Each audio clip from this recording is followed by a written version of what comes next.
The 2023 Mercedes-AMG EQE isn't the first all-electric car from AMG. That honor goes to the wild gullwing SLS-AMG Electric Drive Coupe unveiled at the 2012 Paris show. Now a largely forgotten curio, the SLS-AMG Electric Drive was at the time the most powerful AMG production car ever built, boasting 740 horsepower and 738 lb-ft of torque, courtesy of 4 e-motors powered by a 60 kWh lithium-ion battery. Only 9 were said to have been produced. The AMG EQE also follows in the wheel tracks of the larger, plusher AMG EQE sedan we drove late in 2021. But it's perhaps the most important AMG electric car so far, not the least of which, because it will be the most affordable AMG electric car so far.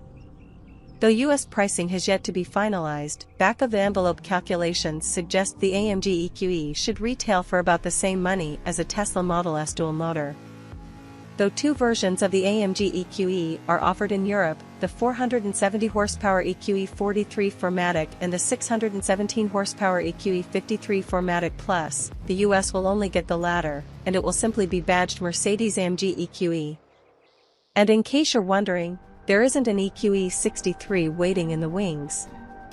Well, not yet anyway. AMG engineers confirm the AMG EQE we're getting is the most powerful variant they will build on the Mercedes-Benz EVA2 electric vehicle platform that underpins the regular EQE and EQS sedans.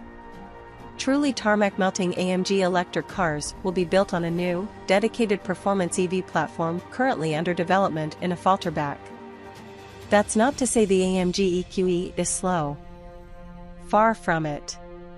But first, the tech highlights. AMG EQE power and torque. The dual-motor AMG EQE has a 221 horsepower e-motor driving the front wheels and a 396 horsepower e-motor powering the rears, the pair delivering a total system output of 617 horsepower and 701 lb-ft of torque. That's almost twice the power, and nearly twice the torque, of the entry-level, rear-drive EQE 350 Plus. And in cars fitted with the optional AMG Dynamic Plus package, the boost mode function unleashes 677 horsepower and 738 lb-ft. The AMG-specific permanently excited synchronous e-motors feature improved cooling to allow repeated acceleration without performance degradation, and unique windings with thicker wires that carry higher currents with greater stability, enabling higher motor RPM and increased power. The rear e-motor is a 6-phase design rather than the normal 3-phase, to further increase its power output. The 5 drive modes, Slippery, Comfort, Sport, Sport Plus, and Individual, not only change the AMG EQE's chassis settings, but also significantly vary the powertrain output. Slippery mode restricts the powertrain to 308 horsepower, Comfort to 493 horsepower, and Sport to 555 horsepower. Only in Sport Plus are you able to access the full 617 horsepower or more. The e-motors are fed by a 90.6 kWh battery pack that AMG says will deliver from 275 miles to 321 miles of range on the WLTP test cycle. That suggests a range of somewhere between 210 miles and 240 miles on the tougher EPA test.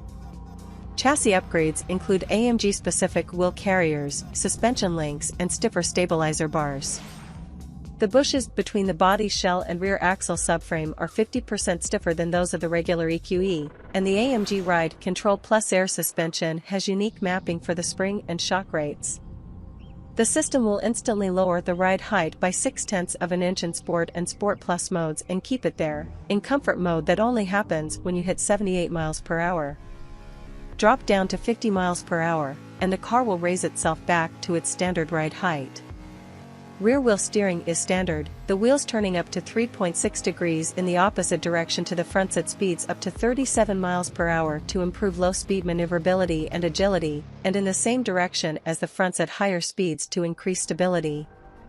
Though the AMG EQE will recoup up to 260 kilowatts with the Reagan system set in its most aggressive mode, AMG's high-performance steel brake setup is standard, with 16.3-inch rotors and 6-piston calipers on the front axle, and 14.9-inch units with single-piston calipers at the rear. Carbon ceramic brakes are available as an option, but only with the optional 21-inch wheels. Standard wheels are 20-inch. Despite their aggressive styling, all the wheels have been carefully designed to reduce aerodynamic drag.